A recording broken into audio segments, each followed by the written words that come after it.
de la poterie. Je tourne en rond. On devrait se méfier des émaux. Les mots me hérissent. Oui, nous te hérissons. Reprennent en chœur les mots. Mais le hérisson, lui aussi, a sa faille, c'est la route. Souvent, arrivé à 1 mètre à peine du bord opposé, il abandonne, écrasé de fatigue, par une voiture.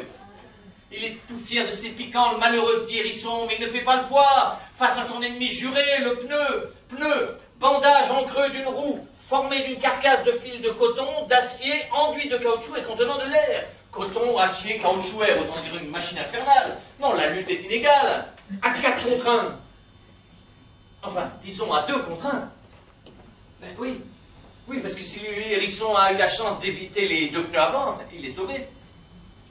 Ben, il est quasiment impossible qu'il se trouve sur la trajectoire des 2 pneus arrière, puisqu'ils sont dans l'alignement des 2 premiers. Il faudrait que le hérisson soit un rock'n'man de vitesse, ça se saurait. À moins que la voiture n'aille très lentement pour laisser au hérisson le temps de se glisser sur les roues arrière dès que les roues avant sont passées. Par contre, si le hérisson est passé sous une roue avant, il y a très forte chance pour qu'il passe aussi sous la roue arrière correspondante. Je vois pas comment il pourrait se relever, ramasser ses viscères, enfiler son manteau de piquant et se déplacer d'une dizaine de centimètres et tout ça avant le passage du pneu arrière. Non, le 2e pneu tombe au contraire à pic, si j'ose dire, pour le hérisson. Il est là pour parachever le travail, mettant un terme à ses souffrances atroces. Miam l'hérisson. Oui, ça c'est une contrepétrie de Ciel mon mari. Miam l'hérisson. La voiture pour le hérisson, c'est un peu comme le rasoir à 2 lames pour l'homme moderne. La roue avant relève le piquant du hérisson, et juste avant qu'il ne se rétracte, la roue arrière l'écrase. Remarquez, le hérisson n'a rien à envier à son cousin, l'oursin. L'oursin a aussi sa faille, une faille de taille, une faille qu'il partage avec beaucoup de ses petits camarades subaquatiques. Le plateau de fruits de mer, la hantise du crustacé, le timichoara du coquillage. Ce qui nous sauve, nous autres humains, c'est que nous ne sommes pas comestibles pour nos semblables. Légalement, bien sûr. Vous vous imaginez finir sur un plateau de fruits de terre, posé nu sur de la glace pilée avec une aiguille plantée dans le nombril, entouré d'une douzaine de cloportes, d'un sanglier ouvert en 2 et d'une flopée de petites tortues vivantes? Le plateau de fruits de mer, la nécropole des huîtres. La faille de l'huître, c'est l'écaillé. Non, pas le l'écaillé.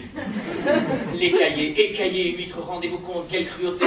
On introduit un scalpel sans anesthésie entre les 2 coquilles de l'huître et on lui cisaille le pied.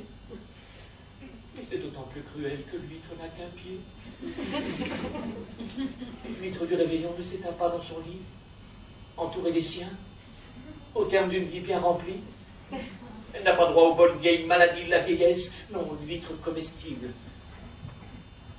s'éteint en pleine jeunesse, en pleine possession de sa mémoire, et en silence. Enfin, en silence, c'est ce qu'on dit muet comme une huître. Non pas muet comme une huître ne mue pas muet comme une huître. Non, l'huître ne souffre pas en silence, elle parle. Seulement, elle ne parle pas avec des mots, comme moi. Elle parle avec son cœur. Vous avez vu comment, tel le hérisson conscient du danger, l'huître se rétracte pour tenter de passer au travers des mailles de filets de citron. J'ai un ami médecin légiste. Je lui ai demandé de venir faire une enquête chez moi un soir de réveillon. Je lui ai montré le monceau de cadavres d'huile qui trônait au milieu de la table. Il a commencé son rapport. 8 douzaines d'huîtres éviscérées. Il ne l'a jamais terminé. Il a participé comme les autres au génocide. Salaud! D'ailleurs, son rapport était bourré de coquilles.